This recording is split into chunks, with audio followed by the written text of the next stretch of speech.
Hello everyone, it's Ryder from hotspotting.com.au, and tonight I'd like to introduce a new segment that I want to do regularly, perhaps once a week, where I respond to your questions and comments to some of my earlier posts this week, and in particular the one that I put up a few days ago about the media coverage of the Labor Party's federal policy on negative gearing, which basically is to scrap negative gearing for property investors, and revelations about a federal treasury analysis of that policy, claiming that it would have minimal impact on house prices. And my comment was that the policy, which was designed to bring down house prices and to improve housing affordability, it wasn't going to have that effect. Well, why have the policy? Let's scrap it and move on to talking about real solutions to the affordability problem.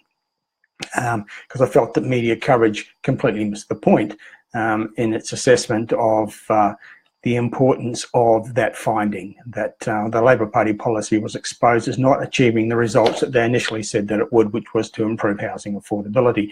So there's quite a lot of comment and response to that particular post. Michelle Ball, for example, felt that the key thing in improving housing affordability was to look at stamp duty, and I quite agree, Michelle. That's something that needs to be looked at in conjunction with other taxes, fees and charges, because in my view the single biggest issue in the housing affordability issue, where it applies primarily in Sydney and to a lesser extent in Melbourne, is the high cost of producing new housing. And research shows that about 40%, 35 to 40% on average around Australia, the cost of a new house and land package is in government fees and charges and taxes at all three levels of government. They all treat the housing industry as a beloved cash cow. They love milking it for revenue, but when they do that, they add to the cost structure of creating new housing, hence the very, very high cost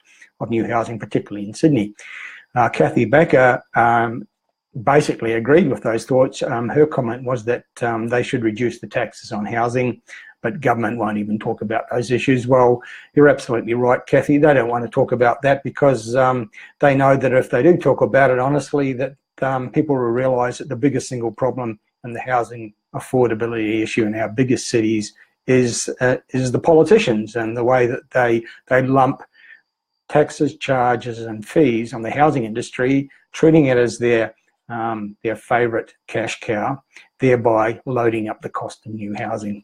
Craig Jenkins suggested that one solution was to move government offices to regional areas where the housing is cheaper. And to a certain degree, I think that's part of an overall solution. And there is one instance that I know about where that's actually been done, where 600 public service jobs in a particular government department have been relocated from Canberra to the New South Wales regional city of Armidale. That's primarily because the Armidale electorate is Barnaby Joyce's electorate, and he's been instrumental in making that move for the betterment, he thinks, of the Armidale economy. But it's one instance where government jobs have been moved from the cities to the regional areas where housing is considerably cheaper. Andrew Sampson made the comment that we have, yes, again, more than a fair share of affordable housing in regional areas. And but when media is discussing these issues, Australia really only consists of Sydney and Melbourne. Well, yeah, unfortunately, Andrew, you're right. Most of our major media emanates from Sydney primarily, and also Melbourne.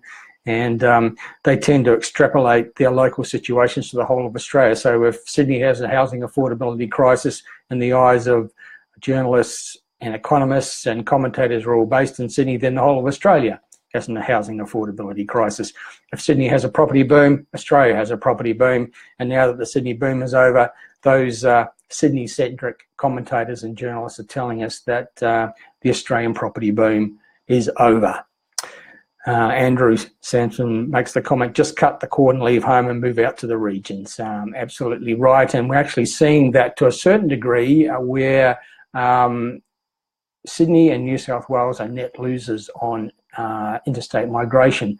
There are more people leaving Sydney than entering Sydney in terms of interstate migration, and a lot of them are going to southeast Queensland, and it's considered that the prime motivation for that move is the housing affordability issue, where in Brisbane and in other parts of southeast Queensland, like the Sunshine Coast, housing is considerably cheaper than it is in Sydney, hence some people are migrating.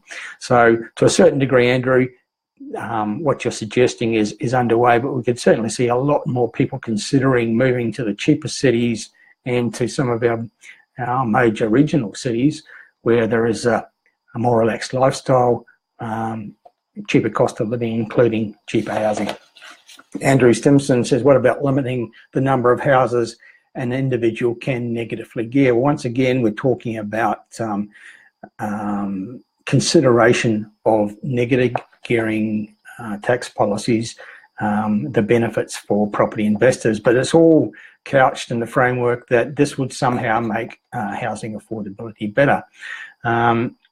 And it certainly would be much better to have that kind of limitation than banning it completely, because there's all sorts of negative repercussions if negative gearing is taken away. As we saw in the 1980s, the last time a Labor government actually went ahead and banned negative gearing, we saw very quickly a major shortage of rental properties in the biggest cities, and rents went up astronomically, and Paul Keating, then Treasurer, was forced to bring negative gearing benefits back in to prevent that occurring.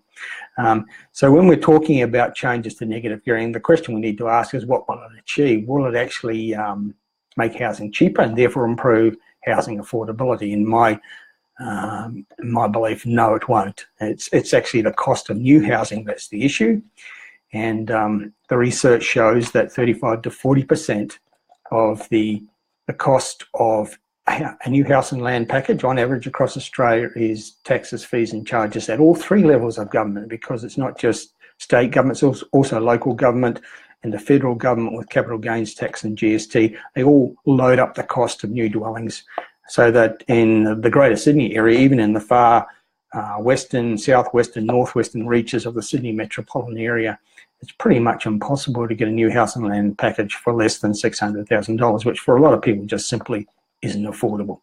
So those are some of the comments and feedback that we've had to some of our earlier broadcasts, particularly the one that dealt with the issue of negative gearing and media treatment of the recent revelations about the Treasury analysis. Thank you for your comments and your feedback, and I'll continue to feature your comments and your questions on these live video chats as we move forward in coming weeks. This is Terry Ryder from Hotspotting. Bye for now.